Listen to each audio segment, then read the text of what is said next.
also geraten, dich erstmal nicht wieder auf eine neue Beziehung einzulassen? Nein, sie hat mir überhaupt nichts gesagt oder geraten. Sie hat mir zugehört und hat hin und wieder nachgefragt. Aha. Dann bist du da also von allein drauf gekommen. Nee, das wäre jetzt auch zu viel gesagt. Ich habe, glaube ich, einfach nur gemerkt, wie verwirrt ich eigentlich noch bin. Merkt man. Tristan, hilf dir doch. Das ist doch gut. Ja, das ist super. Aber ist das der richtige Grund, sich auf ihn einzulassen? Oder mache ich mich damit nur abhängig? Ich muss jetzt erst mal lernen, wieder alleine klarzukommen, bevor ich mich in eine Beziehung stürze. Kim? Rebecca, hey, was macht ihr denn? Bex ist sauer. Rebecca. Ich heiße Rebecca. Rebecca ist sauer, weil ein Freund von mir ihr Motorrad zu Schrott gefahren hat. Wird die Reparatur denn sehr teuer? Mann, hier geht's nicht ums Geld. Dass du dir das nicht vorstellen kannst, das wundert mich echt nicht. Also hör mal, wie redest du denn eigentlich mit mir? Was genau ist denn jetzt eigentlich das Problem? Also ich meine, solange das Motorrad in der Reparatur ist, nimmst du dir einfach ein anderes Fahrzeug aus der Garage. Ja, klar. So machst du das auch immer, oder? Ja, dagegen ist ja auch nichts einzuwenden. Ich habe übrigens schon gehört, dass du jetzt mit Tristan zusammen bist. Was willst du denn jetzt damit sagen? Nichts, nur dass du dir um Geld weiterhin keine Sorgen machen musst. Du glaubst, ich bin nur mit deinem Bruder zusammen, weil er reich ist? Das hast du jetzt gesagt. Geld bedeutet mir überhaupt nichts. Du hast ja auch genug davon. Ich kann tun und lassen, was ich will. Ich kann ins Bett gehen, mit wem ich will, und ich kann zusammen sein, mit wem ich will. Dann ist es mit dem Motorrad geklärt? Wenn du damit wissen willst, ob ich zur Polizei gehe, nein, tue ich nicht. Danke. Das wäre ja noch schöner. Kim hat das Motorrad nur verliehen und das ohne böse Absicht. Ist ja schön, dass ihr so großzügig mit anderen Leuten Eigentum seid. Vielleicht solltest du dir ja mal ein Beispiel daran nehmen. Du, für euch ist es vielleicht okay, sich auf Kosten anderer zu bereichern, ja? Aber wenn sich jemand was nimmt, was ihm nicht gehört, ist es für mich immer noch Diebstahl.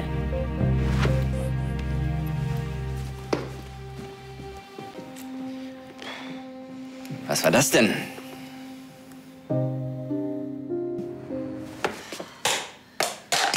Da ist es ja wieder.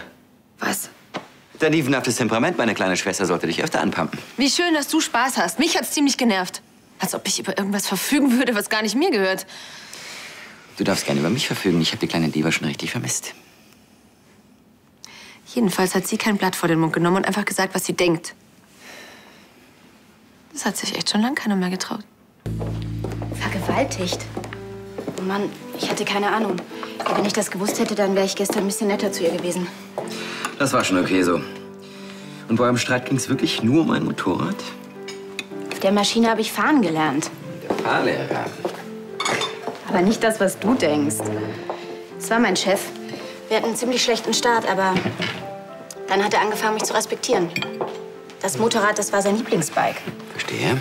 Mann, er ist einer von den ganz Großen. Das Motorrad war sowas wie ein Ritterschlag, dass ich dazugehöre. Und jetzt ist es Schrott. Ja. Einen ideellen Wert kann man nicht ersetzen. Früher hätte Kim das verstanden. Wie kann man sich wegen einem Motorrad so anstellen? Naja, es war ja auch ihr Motorrad. Also dafür, dass ihr euch so in die Haare gekriegt habt, nimmst du sie ganz schön in Schutz. Ich habe so gut geschlafen wie schon lange nicht mehr. Bis später. Später. Und wie läuft's so bei dir und Marlene? So gut, wie es unter den Umständen laufen kann. Verstehe. Sie macht eine Therapie. Und nächste Woche will sie zum ersten Mal wieder zurück auf die Bühne. Ah, deshalb das Geklimper. Ja, wir starten ihre Solokarriere mit einem Jazzabend. Wow, klingt ambitioniert. Ich habe übrigens noch einen kleinen Anschlag auf dich vor. Marlene bräuchte noch ein Kleid. Wieso fragst du da nicht Sonja? Weißt du, unsere Chefdesignerin? Weil Marlene dir vertraut. Da wäre ich mir seit gestern Abend nicht mehr so sicher. Ach, das ist Unsinn. So ein Kleid zu entwerfen, das ist eine ziemlich intime Angelegenheit. Und mir wäre es einfach lieb, wenn es jemand tut, dem Marlene vertraut. Hört sich so an, als ging es ja immer noch ziemlich mies. Sie ist auf einem guten Weg.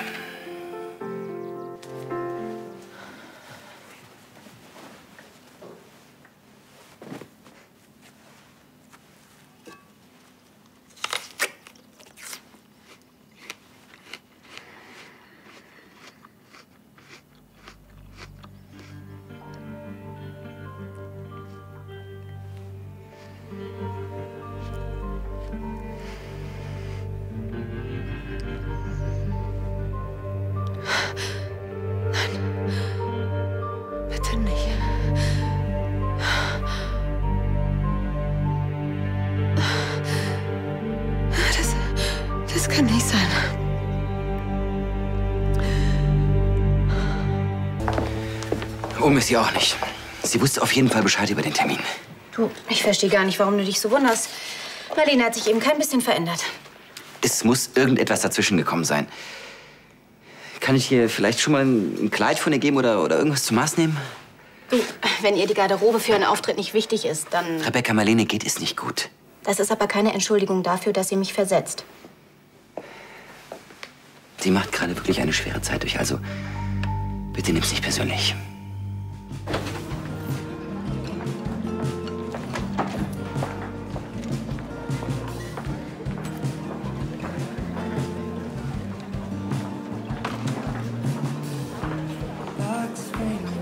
Alles in Ordnung? Ich habe mir schon Sorgen gemacht.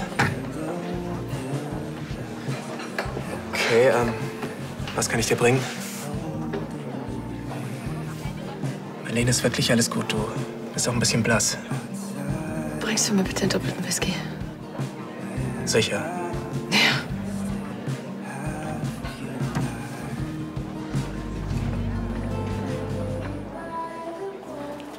Olli. Marlene, ich glaube, du hast jetzt wirklich genug. Hm? Hey. Schön, dich zu sehen. Wie geht's dir? Gut, und dir? Ja, setz dich. Was willst du trinken? Sorry, ich komme die Tage noch mal vorbei, okay? Okay.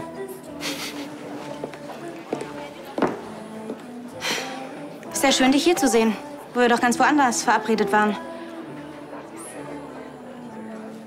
Und jetzt redest du nicht mal mit mir? Super. Du, sag mal, wie viel hat sie schon Intus? 4, 5. Entschuldige. Was ist los?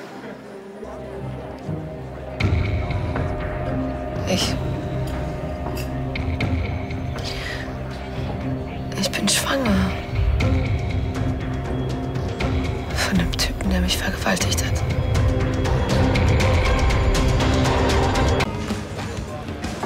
Komm, das reicht jetzt. Vielleicht irrst du dich auch. Ich habe doch gerade einen Test gemacht. Na und, so ein Test kann sich auch mal irren.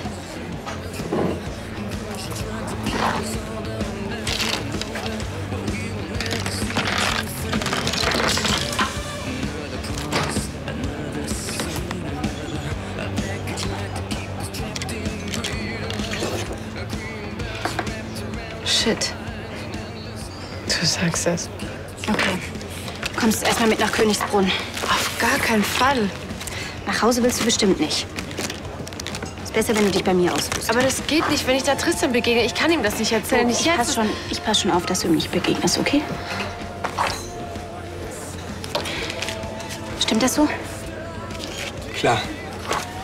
Ja, dann hoffe ich mal, dass dir bald wieder besser geht. Hm? Ciao. Tschüss.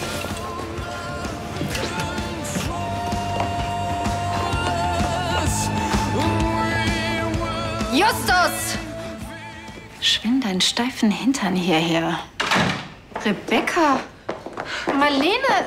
Gott, was ist denn passiert? Nichts Besonderes. Frühstück im No Limits war auch schon mal besser. Was machst du hier? Hat dich die Sehnsucht nach deiner netten Familie hergetrieben? Ja, auch. Und ein neuer Job. Wo denn? Bei Linie Clarice Lahnstein. Aber jetzt entschuldige mich, du hast ja gesehen.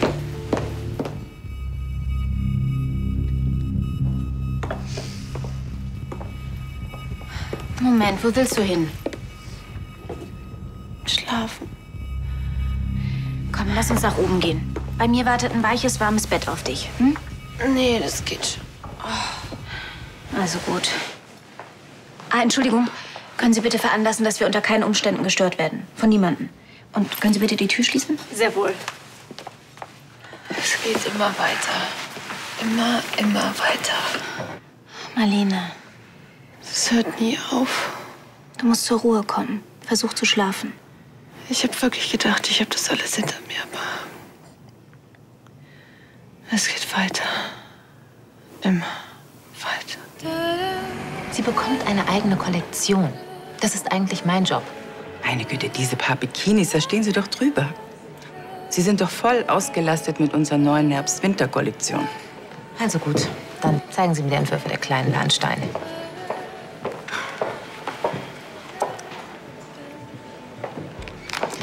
Gewagt. Sexy und trotzdem verspielt. Die Kleine hat Talent. Wie ich sehe, komme ich ja genau zum richtigen Zeitpunkt. Gräfin Lahnstein. Die Karte. Ich hab Hunger. Worüber sprecht ihr denn?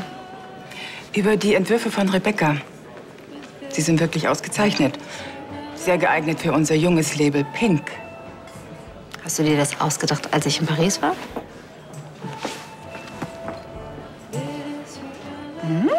Bademoden, toll. Rebecca hat was in New York gelernt. Irgendwas, komm schon. Irgendwas, bitte.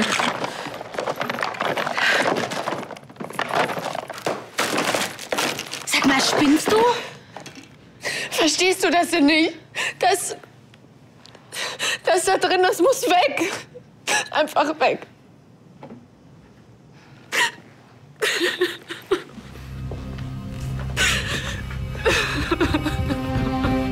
Mann, mit so einer Aktion schadest du nicht nur dem Baby, sondern auch dir selbst. Lass doch diesen Quatsch. In meinem Bauch ist das Baby von dem Mann, der mich vergewaltigt hat. Hast du auch nur annähernd eine Ahnung, wie sich das anfühlt?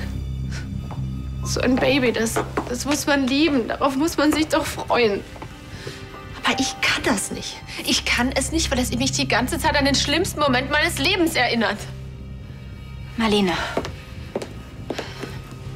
bitte sei vernünftig. Du wirst einen Abbruch machen, aber von einem qualifizierten Gynäkologen. Vorher musst du nur so ein Beratungsgespräch machen. Beratungsgespräch, wenn ich das schon höre. Hast du überhaupt eine Ahnung, wie viele Beratungsgespräche ich in den letzten Wochen geführt habe? Ich habe die Schnauze voll. Darf man in diesem Land überhaupt noch irgendetwas selbst entscheiden?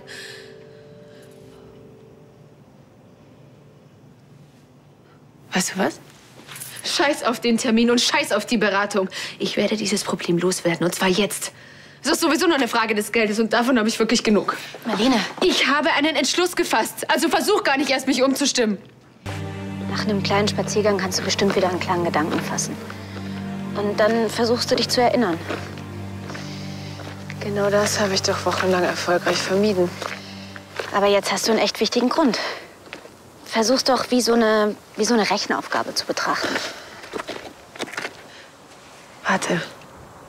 Vor dieser Sache mit Alexander da war ich mit Tristan zusammen. Okay, damit ist Tristan definitiv im Rennen. Ja, Mist. Und wie soll ich mir jetzt sicher sein?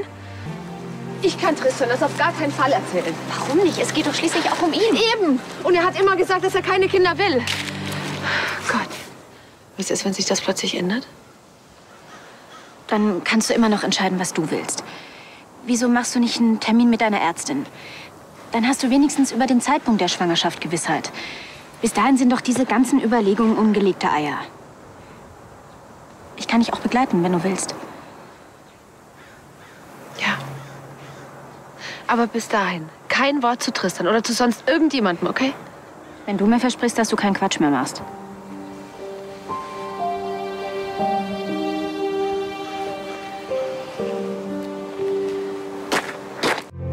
Sie machen sich sicher Sorgen. Auf einmal ist da noch eine von Lahnstein, gerade zurück, soll schon eine eigenständige Kollektion rausbringen. Da kann ich nicht wirklich widersprechen. Natürlich habe ich Ambitionen, aber in einem können Sie sich auf mich verlassen. Ich treibe kein falsches Spiel. Wenn Sie kollegial sind, bin ich's auch. Deal? Deal. Haben Sie vielleicht noch Lust, irgendwo was trinken zu gehen? Ein andermal gern. Einer Freundin von mir geht's nicht so gut. Ich will mich später noch mal bei ihr melden. Okay, dann ein anderen Mal. Tschüss. Tschüss.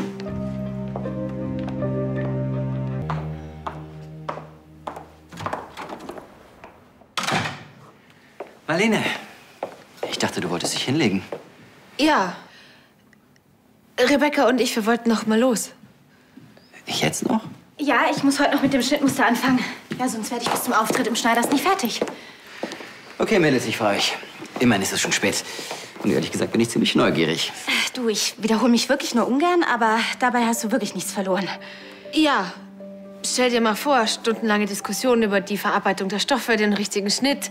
Rüschen, ja oder nein? Ja, genau. Freu dich doch einfach über den Anblick, wenn ich mit deiner Freundin fertig bin. Okay. Dann lass dir nichts von ihr aufquatschen. Nachher singst du noch im Bikini. Obwohl ich nichts dagegen hätte.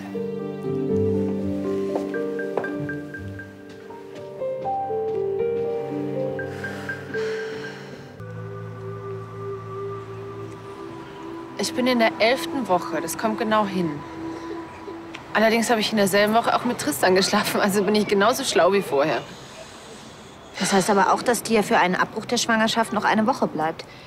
Also das ist nicht viel Zeit, aber immerhin. Immerhin? Ich brauche diese obligatorische Untersuchung, den Termin in der Klinik und das alles, ohne dass Tristan was mitbekommt? Was ist, wenn du doch mit ihm redest? Ich meine, immerhin besteht ja auch die Möglichkeit, dass das macht mich wahnsinnig. Wieso kann man eine Vaterschaft nicht genau festlegen? Und wieso braucht man für alles eine komplizierte Untersuchung? Ich habe wirklich gedacht, diese Zeit der Ungewissheit wäre endlich vorbei.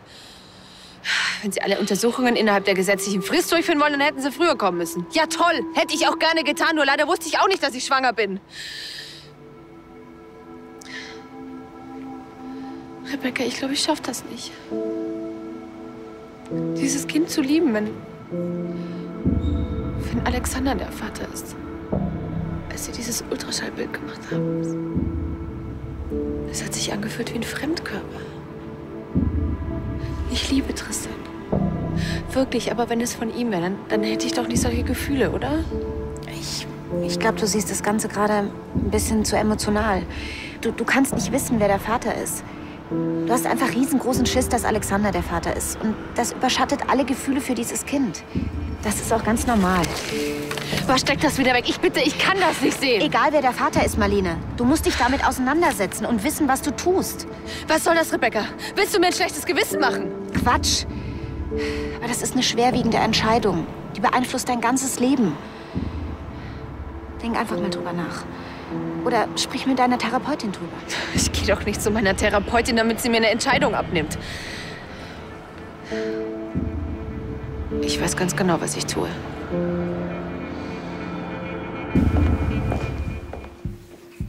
Hey, ist alles in Ordnung?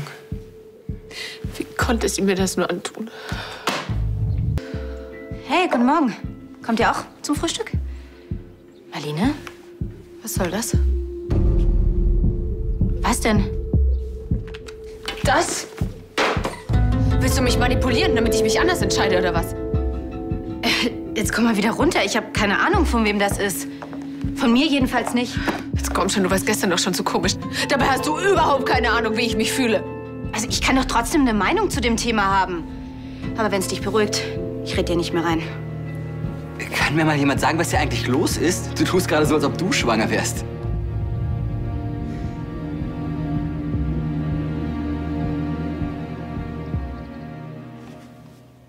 Egal, wie du dich entscheidest, hör auf, es zu hassen oder dir einzureden, dass es von Alexander ist, solange du es nicht weißt. Hast du auch nur annähernd eine Vorstellung, wie ich mich fühle? Ich muss dich doch nur ansehen. Warte das Ergebnis der Untersuchung ab. Und wenn das Kind von Tristan ist, dann ändern sich vielleicht auch deine Gefühle für das Baby. Und wenn nicht? Dann kannst du immer noch eine Entscheidung treffen. Das kannst du sowieso. Es ist immer deine Entscheidung. Ich habe nicht mehr viel Zeit. Genug Zeit, um eine Entscheidung zu treffen. Schwester Kari, bitte zum Empfang. Ich weiß, du wolltest eigentlich allein zu dem Termin, aber ich dachte, falls du es dir anders überlegst. Schön, dass du gekommen bist. Tristan hat mich auch gefragt, ob er mich begleiten soll, aber ich weiß auch nicht. Frau von Lahnstein? Das bin ich. Wir wären jetzt soweit. Kommst du mit rein? Sicher. Kommen Sie bitte mit.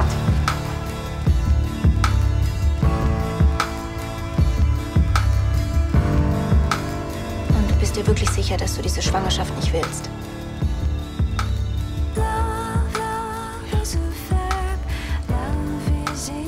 Du hältst mich für herzlos. Nein. Ich war noch nie in einer solchen Situation wie du. Das weiß ich schon.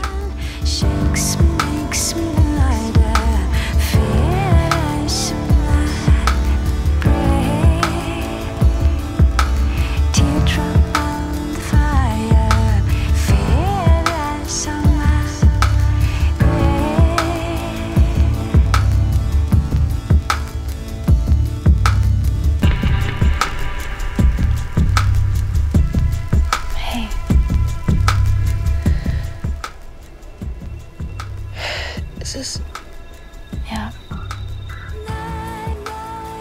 fühlst du dich?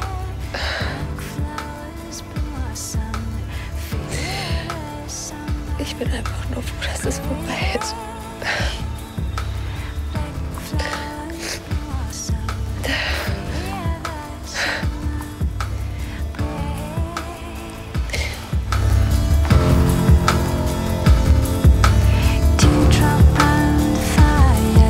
Gib dir ein bisschen mehr Zeit, ja? Ich hol mir mein Leben zurück. Und daran wird mich niemand hindern.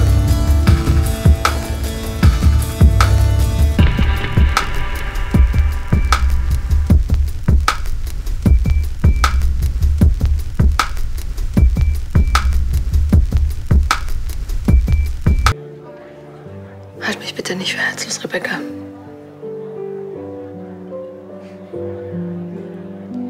Vor ein paar Stunden war sie noch schwanger und jetzt kann sie sich gar nicht mehr erwarten, wieder loszulegen. Diese publikumsgeile Bühnenschlampe. Stimmt. Eigentlich habe ich genau das gedacht. Noch kannst du zurück. Nein. Wir alle haben lange auf diesen Abend gewartet.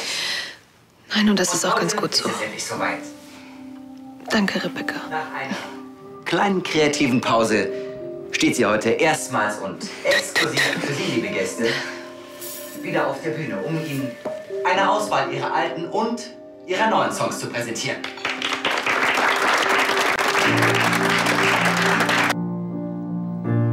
You were always there for me, even if I was terribly.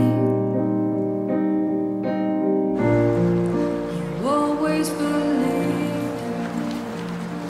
Jetzt hätte es nicht gereicht, dass sie dir deinen Mann ausspannt. Jetzt wird sie auch noch jeden Tag hier mit am Esstisch sitzen. Hey, nichts gegen meine Schwester, okay? Sie streut dir mit dieser Show Salz in die Wunden. Und du willst noch weiter darin rumwühlen? Hört auf, bitte. Es ist okay. Entschuldigung, hast du was gesagt? Ja, merkst du es nicht, dass du mit deinen Kommentaren alles nur noch schlimmer machst? Oh, Fräulein Bikini versucht sich als Hobbypsychologin. Muss das jetzt sein?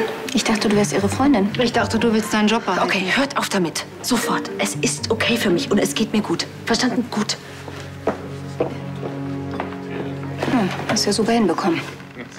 Dass ich die überarbeiten soll, das ist so eine typische Tanja-Schikane. Das ist mir echt ein Rätsel, wie du mit der befreundet sein kannst. Na ja, ich meine, vielleicht kannst du wirklich noch die ein oder andere Kleinigkeit verändern. Tanja ist eben Perfektionistin. Ja, darin andere Leute fertig zu machen. Sag mal, der müsste dir eigentlich genau passen. Und am Körper könnte ich auch viel besser beurteilen, was mit dem Schnitt noch nicht stimmt. Nee, lieber nicht. Oh Gott, entschuldige, das war wirklich Nee, blöd von total mir. okay. Weißt du, ich habe einfach nicht drüber nachgedacht. Du bist eine schöne Frau und hast eine super Figur. Danke. Es ist nur seit dieser Vergewaltigung, da fühlt sich mein Körper an wie ein Stück Holz. Ich kann mich nicht mehr im Spiegel angucken und ich will schon gar nicht, dass andere mich so sehen. Alle?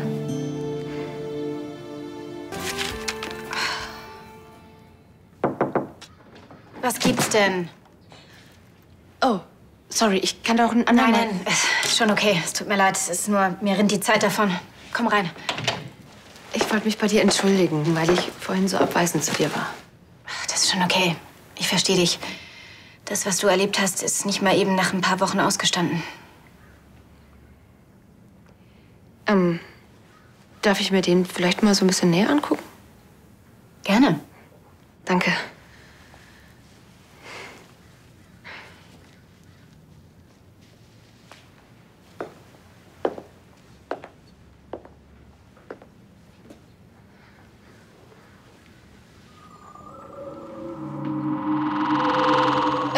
Der ist wirklich ganz toll, wirklich. Also soweit ich das beurteilen kann. Danke. Ich hoffe, Tanja sieht das genauso. Irgendwann. Ich würde dir so wahnsinnig gerne helfen, Rebecca. Ich würde dir gerne helfen.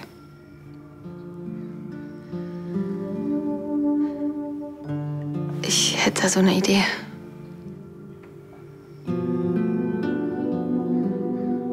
Also, wenn du magst, dann könntest du jetzt gucken. Das ist dann wohl eher der Winterbikini.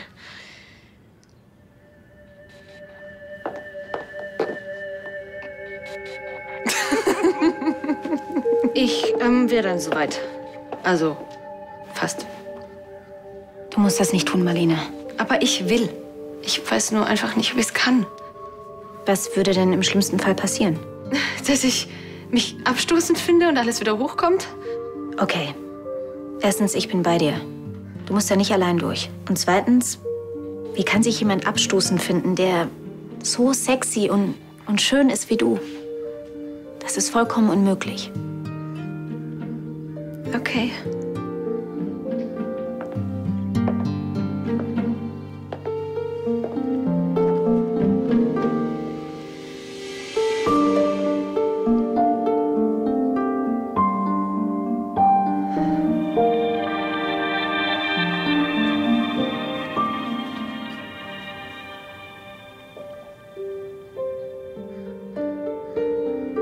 Und?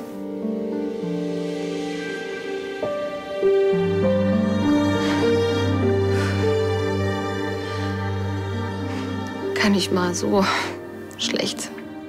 Gar nicht mal so schlecht? Ja, gut. Okay, vielleicht so ein bisschen sexy. Und wie?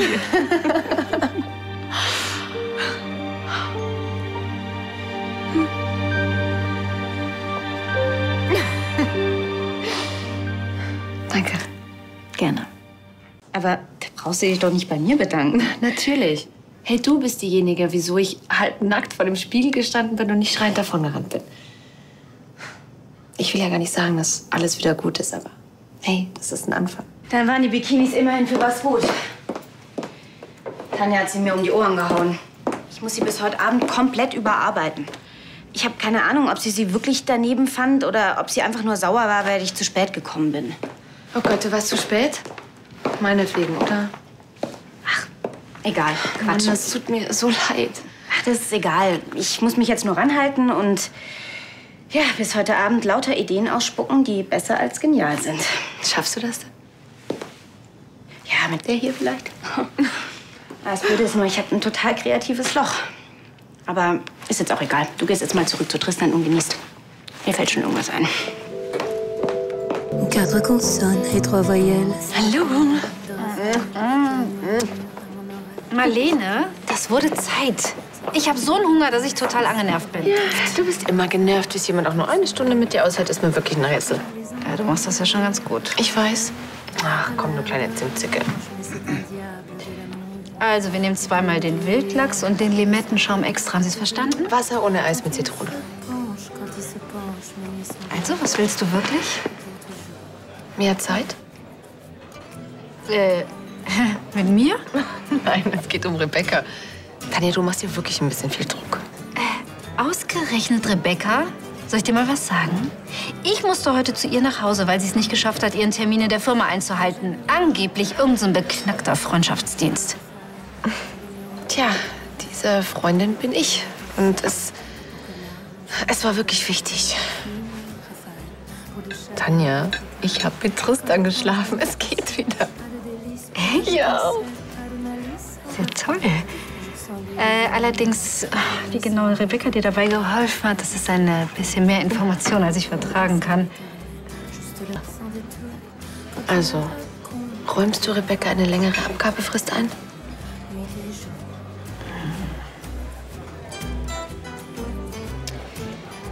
Ausnahmsweise.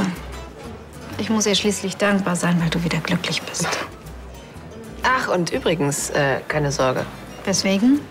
Naja, auch wenn ich mich ganz gut mit Rebecca verstehe, aber du bist und bleibst meine allerbeste Freundin. Ja, das hatte ich befürchtet. Tada! Zeit für eine kreative Pause. Das ist wirklich verlockend, aber... Ich habe nämlich nicht nur Eis mitgebracht, sondern auch 24 Stunden. Tanja gibt den Aufschub bis morgen Abend. Also ich hoffe, das ist okay, dass ich mich da eingemischt habe. Was, du Witze? Das ist die beste Neuigkeit, seit ich weiß, dass ich meine Abi-Prüfung nicht verhauen habe. Na dann. Ich weiß, du kannst jetzt nicht rumgammeln, weil du aus deinem kreativen Loch raus musst. Und deshalb bin ich jetzt deine Muse. Na los, das Eis schmilzt. Weißt du, kreative Blockaden entstehen aus Angst, dass man nicht gut genug ist. Ich kenne das. Und ich kenne die Lösung. loslassen. Und in diesem Fall bedeutet das Erdbeereis, Schokolade und der weltbeste Film mit Cary Grant. Ist das hier, wo er in New York auf dem Empire State Building stundenlang wartet? Ja. Oh. Also, hinsetzen und genießen.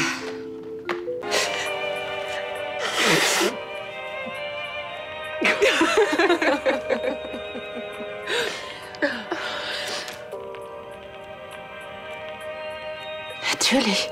Das ist es. Was ist was? Meine Entwürfe. Ich weiß jetzt, was ich ändern muss. Im Ernst? Weißt du, kennst du das, wenn sich so ein Schalter umlegt? Ja, jetzt wo du es sagst. Also ich muss sofort anfangen. Schau ruhig ohne mich weiter, ja?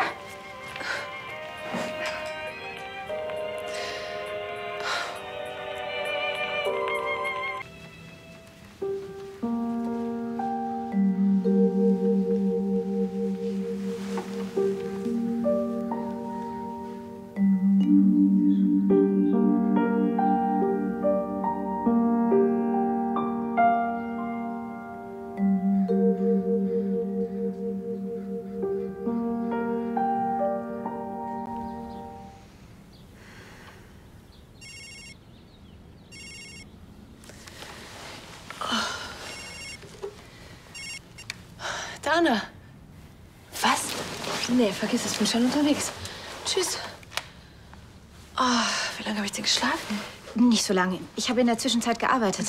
Dank dir hatte ich plötzlich ein paar super Ideen. Dank mir, ich habe doch gepennt. Ich meine natürlich dank deiner Idee, den Film zu gucken. Ja, die Auszeit hat mir gut getan. Ich wäre, glaub ich, sonst nie drauf gekommen, was meinen Entwürfen fehlt. Das freut mich. Mir hilft das auch immer.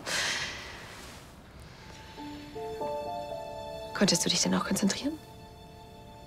Also, ich meine, habe ich nicht zu laut geschnarcht? Vielleicht wiederholen wir das bald mal wieder. Ja, total gerne, echt. Ich muss doch jetzt einfach mal los. Ist was passiert? Familie. Wo habe ich meine Handtasche? Danke.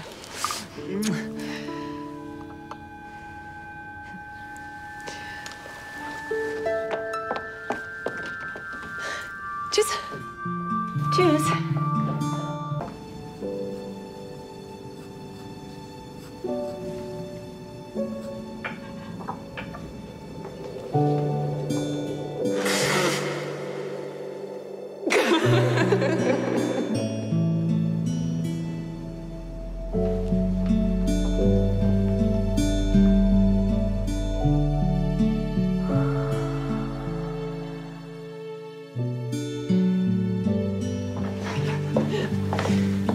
Hey.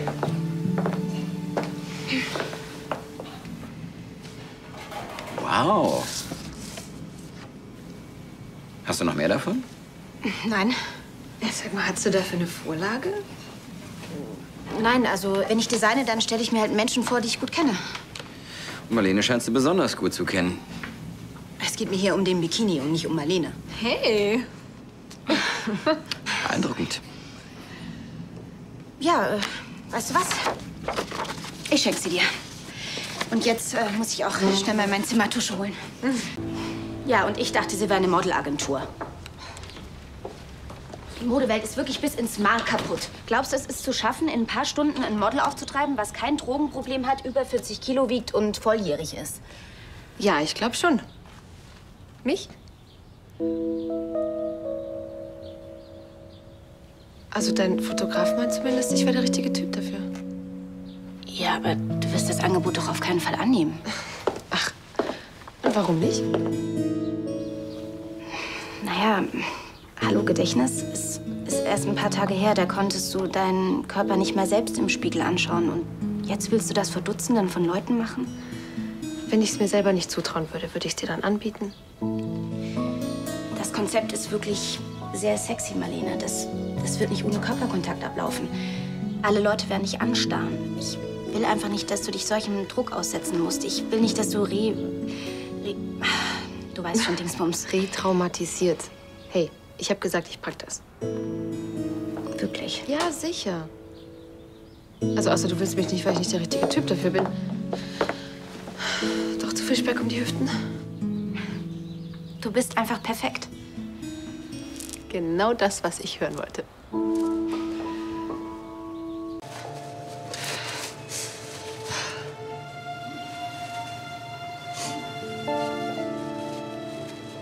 Woran denkst du? Fleischtheken. Willst du das Shooting lieber absagen? Nein, ich habe gesagt, ich ziehe es durch, also ziehe ich es auch durch. Wenn ich einfach nur ein bisschen mehr Zeit zum Üben gehabt hätte.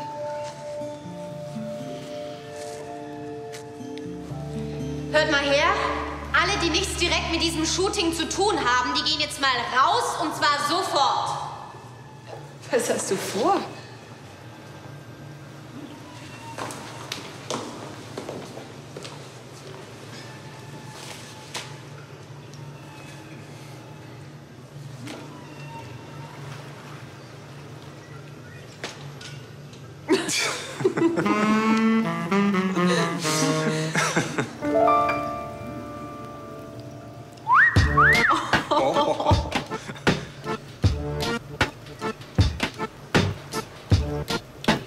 Ich dachte, es wird mal Zeit, dass ich selbst ausprobiere, ob meine Bikinis überhaupt tragbar sind. Sind sie? Wow.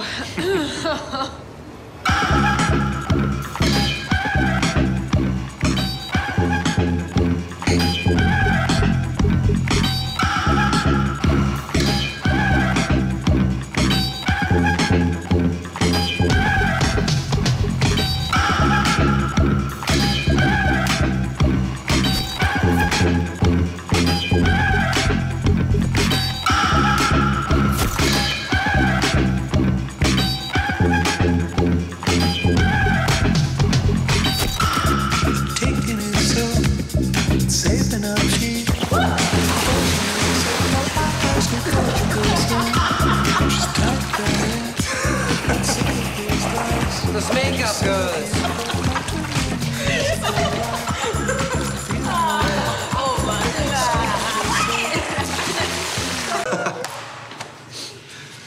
Du warst atemberaubend. Danke. Wofür? Dass ich mich wieder spüre.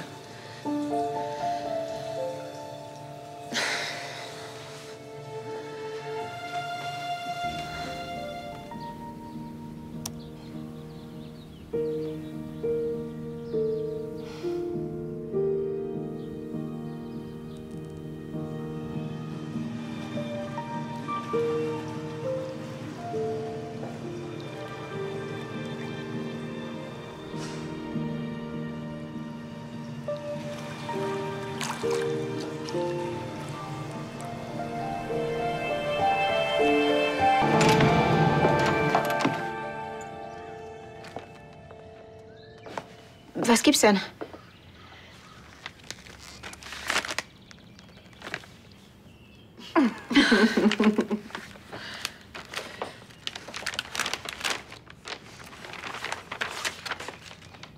Ey, das gibt's ja nicht. Das ist mein absoluter Lieblingsdesigner. Wofür? Naja, es ist ein kleines Dankeschön. Du hast ja ziemlich gelitten unter mir in den letzten Tagen. Ach Quatsch, nur weil ich mit dir ins Wasser gesprungen bin. Naja, das war ja wohl wirklich nicht alles. Wow, das sind die Fotos vom Shooting. Komm, zeig mal. Ja. Ich halte dich gerade wirklich vom Arbeiten ab, oder? Ach nein. Du warst auch schon mal überzeugender. Weißt du was, das macht nichts. Ich muss sowieso gleich proben. Was hältst du davon, wenn ich später noch mal komme? So um 7? Und dann können wir uns ganz in Ruhe die Fotos angucken. Ja, also Keine Widerrede. Ich verspreche euch, dass ich dir nicht die Ohren voll jammere. Und ich bringe Champagner mit. Champagner. Ja, das ist ja wohl das Mindeste. Also bis später. Ich freue mich. Tschüss. Tschüss.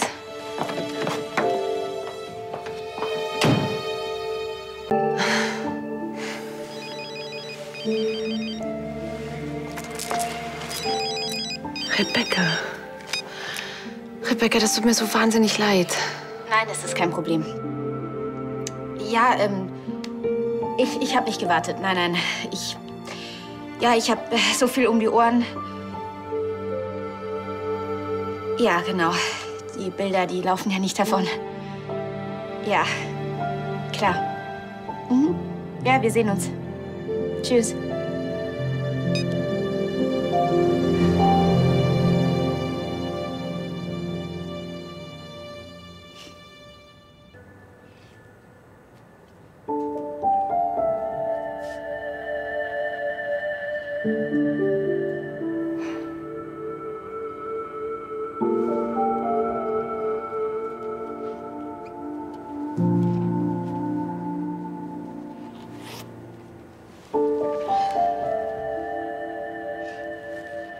Ich weiß, es ist nur ein Bildband. Nichts im Vergleich zu dem, was du für mich getan hast. Du hast mir mein Lachen zurückgebracht und nicht nur das. Glaub mir, ich weiß schon gar nicht mehr, was ich ohne dich machen soll. Und ich hoffe, dass ich dir auch irgendwann einmal geben kann, was du dir am sehnlichsten wünschst. Deine Marlene.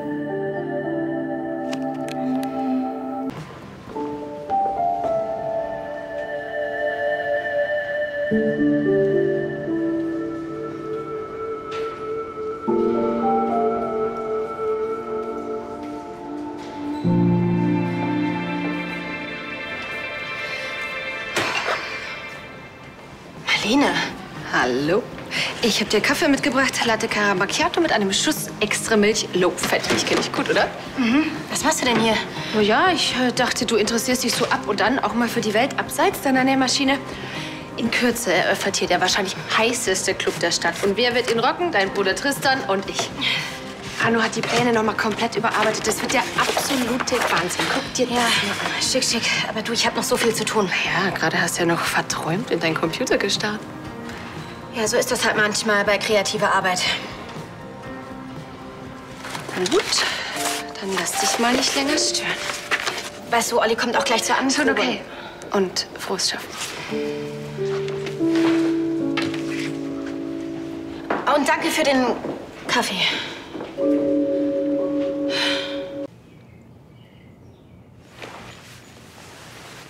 Was ist los mit dir? Nichts. Hat Arno wieder was an den Plänen geändert? Nein, Arno ist der tollste Architekt für so durchgeknallte Auftraggeber wie wir, wirklich. Okay, was ist es dann? Es ist wegen Rebecca. Der Mann in der Frühphase des 21. Jahrhunderts. Verführer oder Verführter, Held oder Knecht. Ist das Ihre Interpretation, Rebecca? Also, das ist in erster Linie eine Badehose. Wir verkaufen noch keine Badehosen. Wir verkaufen Wünsche, Träume, Bilder. Boris, geben Sie ihr das Protokoll. Ich maile es Ihnen in einer Stunde zu, ja? Hey, wo willst du hin? Mich anziehen? Vergiss es. Ich mache dich jetzt zum Mann in der Frühphase des 21. Jahrhunderts. Bis eben dachte ich eigentlich, dass ich das bereits wäre.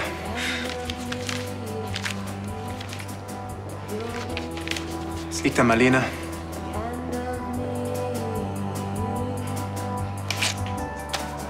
Ja, wahrscheinlich kann ich mich gerade nicht so auf Männer konzentrieren. Wie auch, ich sehe ja immer nur sie. Das sieht man.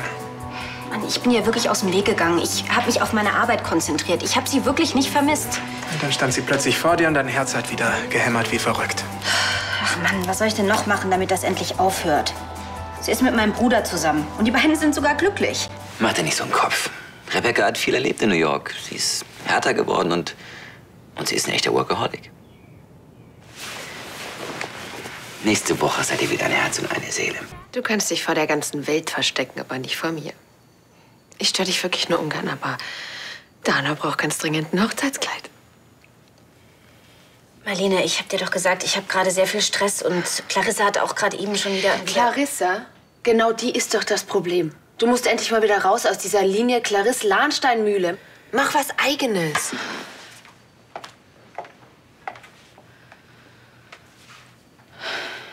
Tut mir leid.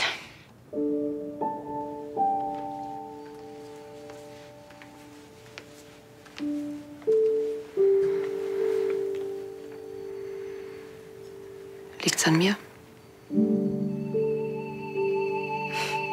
Nein. Nein. Habe ich irgendetwas getan? Oder warum bist du so abweisend? Komm schon, ich bin ein großes Mädchen. Ich kann die Wahrheit vertragen. Bin ich dir einfach unsympathisch? Quatsch, du bist toll, wirklich. Was ist es dann? Sorry, ich muss da schnell rangehen. Ist bestimmt was Wichtiges wegen der Baustelle, ja?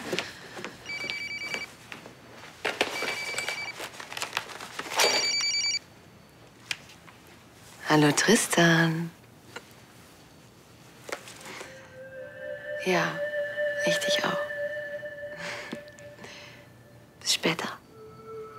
Tschüss.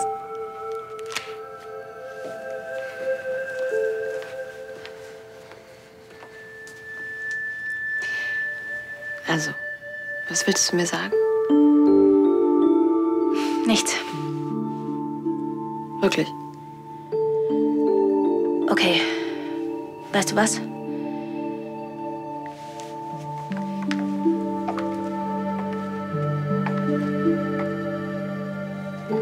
Ich mach das Hochzeitskleid für Dana. Das ist... Danke. Glaubst du nicht, Dana, wäre das peinlich? Ach, was? Hast du das Brautkleid von Prinzessin Catherine bei ihrer Hochzeit gesehen? Die hatte so einen tiefen Ausschnitt. Ja, aber Dana sollte sich bei ihrer Hochzeit ja auch wohlfühlen, oder? Noch mehr Hochzeitsplaner. Am besten vorher genau nachfragen. Und zwar alle Parteien. Und nicht knausern. Wir machen 50-50. Männer machen doch nur Stress. Frauen sollten viel lieber mit Frauen leben. Also Frauen untereinander streiten auch. Hagen liebt dich genauso, wie du bist. Und alles andere läuft dann von alleine. Wenn man wirklich liebt, dann läuft nichts mehr von allein. Mhm.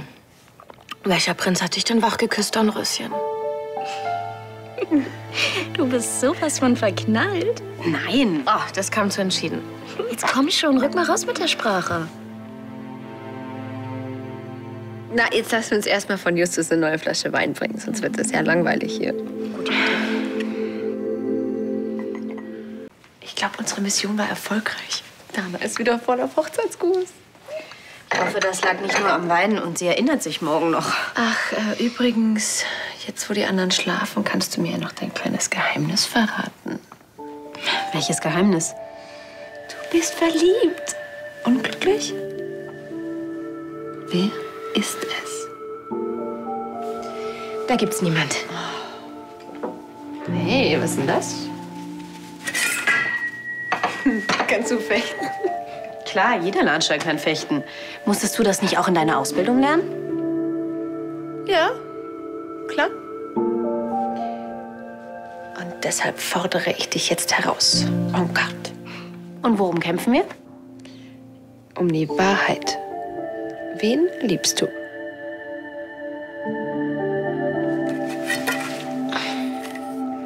Ich glaube, ich bring dir das erstmal bei. Okay.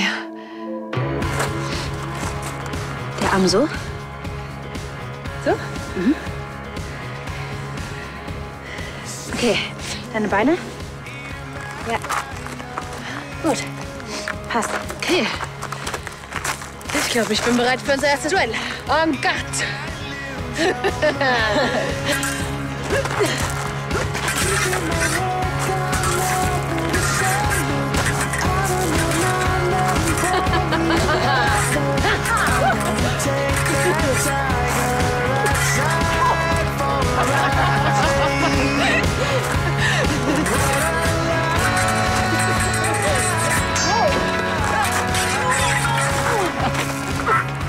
Hab ich dich.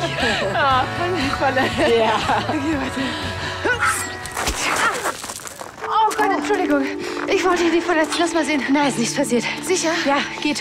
Tut mir echt leid. Kein Problem, lass uns weitermachen. Komm. Ja? Okay. Tut mir leid.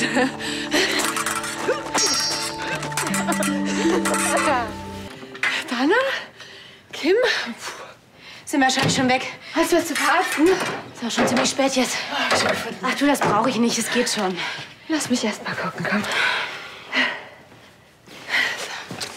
Oh Gott, war das kalt. So, Achtung.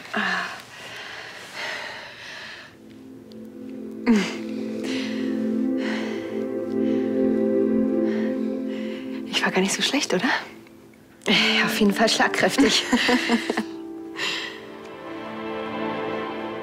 Und jetzt?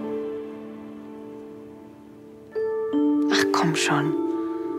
Du bist verletzt. Ich kann dich unmöglich alleine hier zurücklassen. Noch ein Film? Also, Marlene, es ist schon ziemlich spät jetzt und morgen... Also, ich bin überhaupt nicht müde.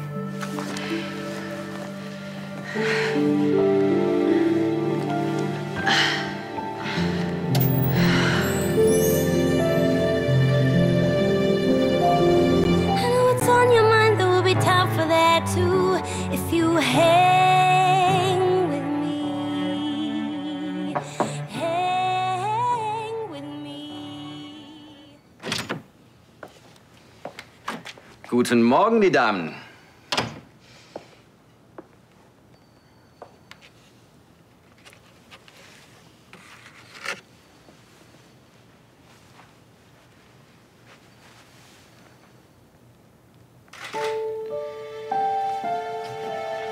Du treibst dich nachts also in fremden Betten rum. Wir sind nur eingeschlafen. Das klingt ja ganz so, als hätten wir was zu verbergen. Es ist nichts passiert.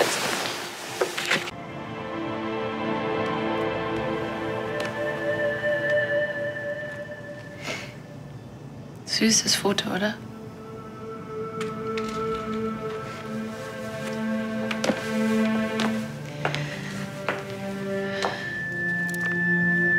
Na, mach schon auf.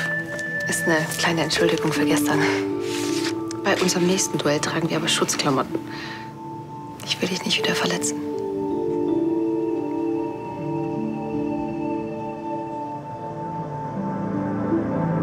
Viereinhalb Stunden. Ihr spinnt. Tun wir. Und niemand darf davon erfahren, okay? Okay, ich schweige und... Nee. Du schaffst das? Ja, ob jetzt in 3 Monaten oder in 4 Stunden. Bloß große Extras, die darfst du jetzt nicht erwarten. Ist mir sowieso viel lieber. Na, das war ja klar. Schon komisch, dass wir bei den Schwestern sind, oder? Ja. Okay, los geht's.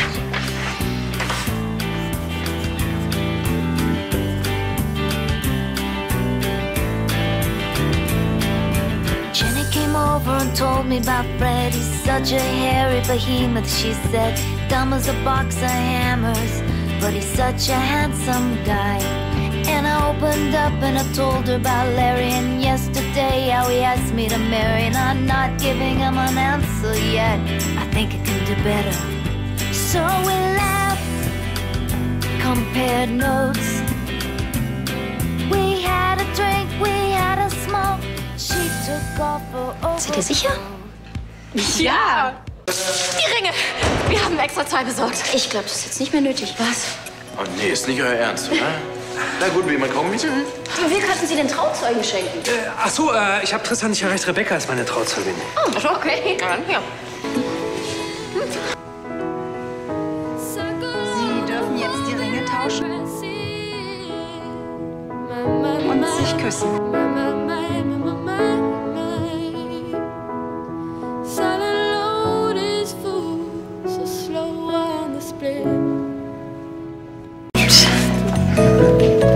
Na dann, auf das Brautpaar. Auf das Brautpaar. Auf das Brautpaar.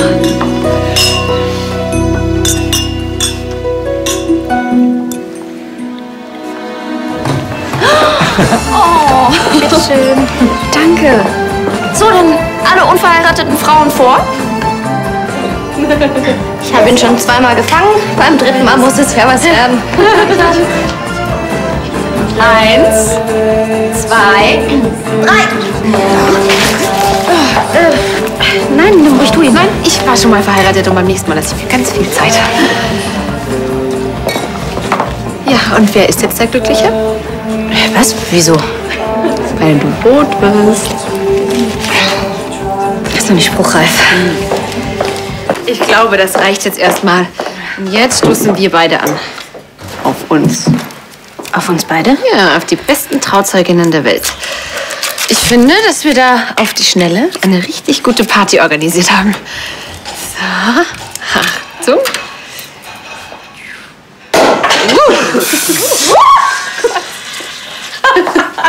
Ja, also, so. Das war mal was. Das war eine Taufe. Ups. Auf uns und auf die Liebe. Auf die Liebe. Du, ich will ja wirklich nicht neugierig sein. Quatsch, natürlich bin ich neugierig. Kenn ich ihn? Was? Nein? Nein. Wo hast du ihn denn kennengelernt?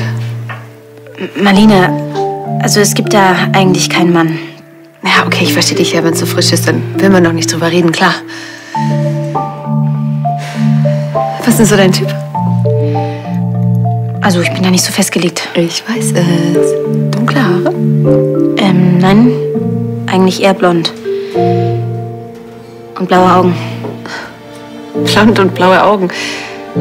Na, damit lässt sich doch was anfangen. Ich werde dich jetzt einfach im Auge behalten und dann finde ich schon raus, wer es ist. Ich bring das mal hoch.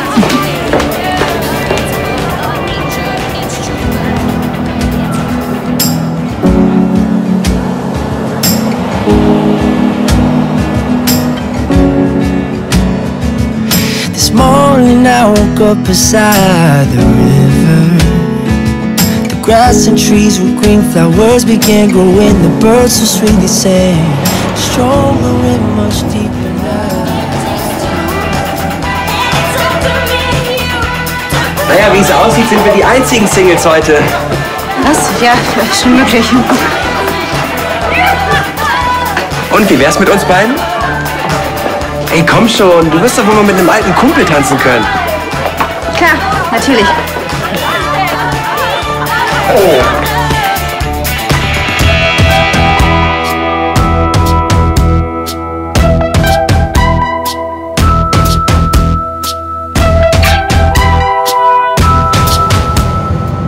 Wusstest du eigentlich, dass Rebecca was mit Andy hat?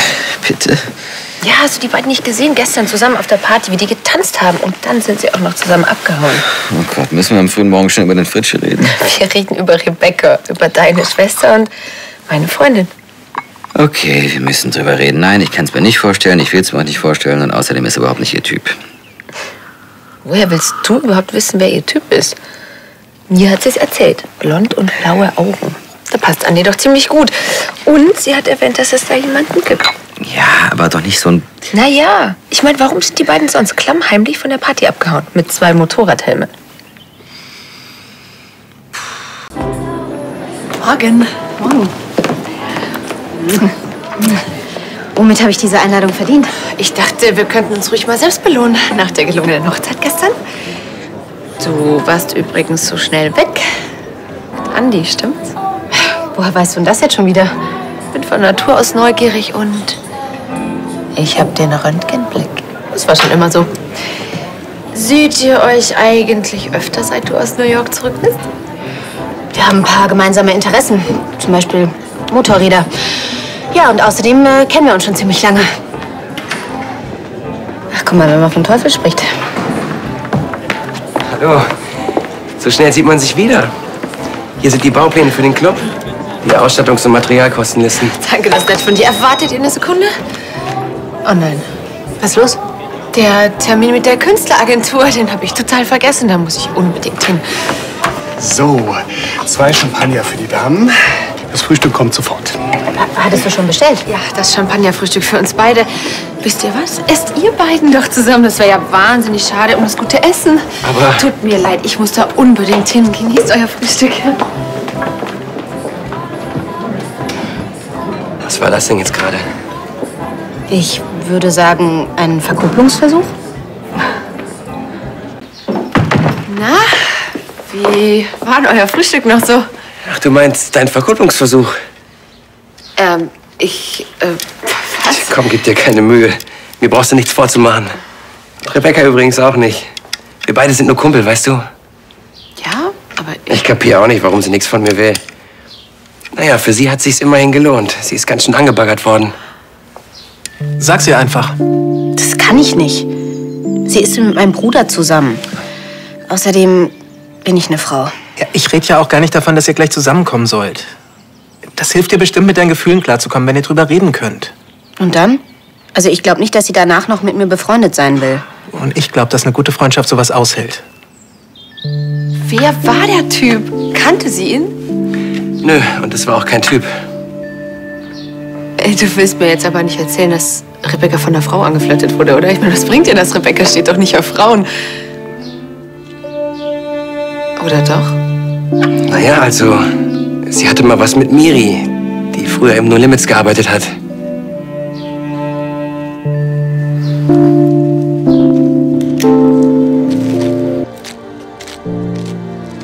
Rebecca! Hey.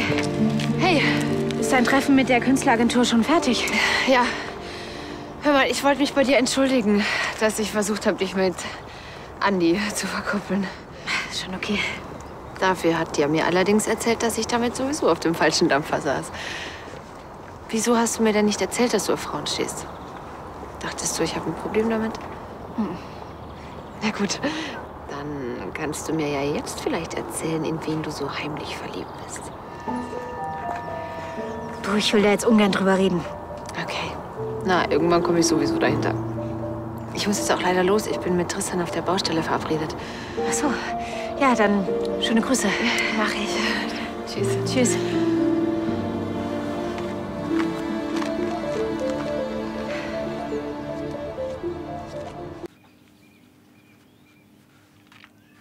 Was ist denn so dein Typ? Also, ich bin da nicht so festgelegt. Ich weiß. Dunkle Haare? Nein. Eigentlich eher blond. Und blaue Augen. Blond und blaue Augen.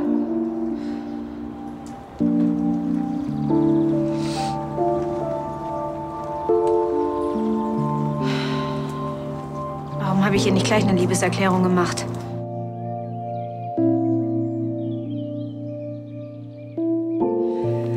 Dein Arm hier? So? So?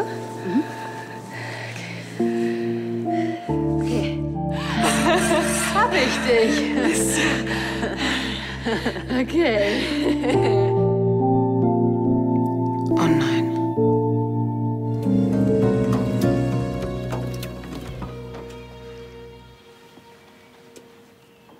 Hi.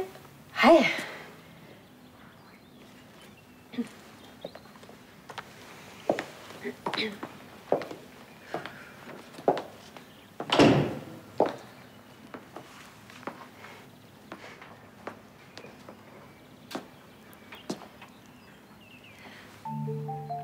Ich wollte dich was fragen.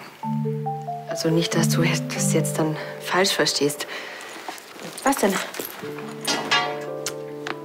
Ich habe da so einen Verdacht. Obwohl Verdacht ist eigentlich ein total blödes Wort, weil es geht ja nicht um Verbrechen. Also es geht genau um das Gegenteil, falls du verstehst, was ich meine. Nein, das tue ich nicht. Also es geht um das Gegenteil von einem Verbrechen. Ja, Verdacht ist das falsche Wort. Das ist mehr so eine Idee. Aber wenn ich damit falsch liege, dann musst du es mir bitte gleich sagen. Also nicht, weil ich ein Problem damit hätte, nicht mit der Sache an sich, aber weil es mir unangenehm wäre. Also, dass ich überhaupt damit angefangen habe. Vielleicht willst du mir einfach mal sagen, um was es geht? Okay.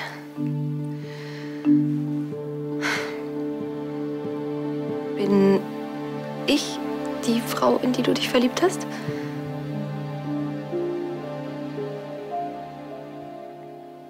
Wie kommst du da drauf? Weil du gesagt hast, dass der Mensch, in den du dich verliebt hast, blonde Haare hat und blaue Augen. Stimmt. Da kommst eigentlich nur du in Frage. Gott, wie peinlich. Du denkst jetzt bestimmt, wie egozentrisch und selbstverliebt. Aber so ist das gar nicht. Nein? Nein. Ich meine, ist ja nicht so, als ob ich mir gewünscht hätte, dass du dich in mich verliebst. Ganz im Gegenteil. Weil ich dann nämlich nicht wüsste... Also nicht, dass ich ein Problem damit hätte. Es geht einfach darum, dass ich denke, dass wir dann nicht mehr so unbefangen miteinander umgehen können. Ich meine, man kennt das doch. Der eine ist verliebt, der andere nicht. Man fühlt sich komisch, sagt irgendwas, denkt, dass der andere denkt, dass man jetzt selber denkt, dass man irgendwie völlig... Gott. Ich habe mich gerade total blamiert.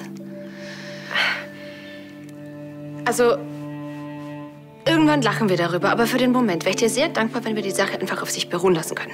Das war nur so ein Gefühl und ich hätte es besser für mich behalten können. Trotzdem bin ich froh, dass wir das geklärt haben. Ich hoffe, ich habe dich damit nicht verletzt. Nein, also ich bin auch froh, dass wir das jetzt geklärt haben. Gut. Dann erzähl doch mal was über dich. Da gibt's eigentlich nicht so viel. Ach, komm schon. Ich habe deinen Namen im Internet recherchiert.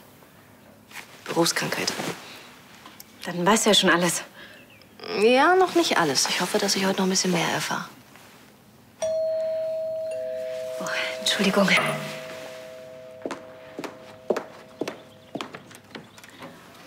Marlene, willst du zu mir? Ja, du hast doch Justus gebeten, nach mir zu suchen, oder? Justus? Der muss ja irgendwas durcheinander gebracht haben. Der Gute wird auch nicht jünger. Darf ich dir vorstellen? Bianca Vogel. Eine Freundin. Marlene von Lahnstein, auch eine Freundin. Hallo. Das freut mich sehr, Sie kennenzulernen.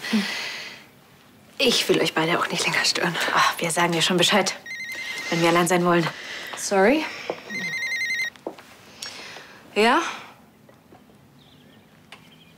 Okay. Ja, bin schon unterwegs. Entschuldigung, ich habe heute Bereitschaftsdienst. Ich muss los. Sie sind Ärztin, Polizistin. Ja, ich hoffe, wir sehen uns wieder. Ja, ich rufe dich an. Tschüss. Tschüss. Tschüss.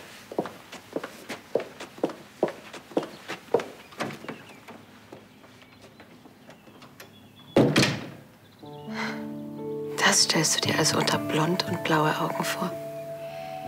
Das war unser erstes Date. Ich habe sie mir vorher nicht so genau angesehen. Und sie ist ein echter Bulle? Ja, mit allem Schnick und Schnack.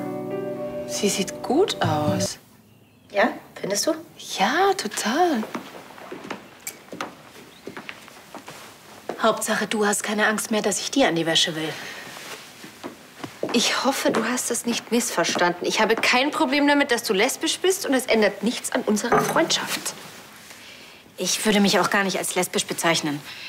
Wenn ich mich in jemanden verliebe, dann nicht, weil es ein Mann oder eine Frau ist, sondern weil ich mich in den Menschen verliebe. Weil er mich fasziniert. Klingt schön. Nur, dass es bei mir persönlich nicht so ist. Naja, auf jeden Fall bin ich froh, dass zwischen uns alles wieder so ist wie früher. Nicht ganz. Ich bin wahnsinnig froh, dass es keine Geheimnisse mehr zwischen uns gibt.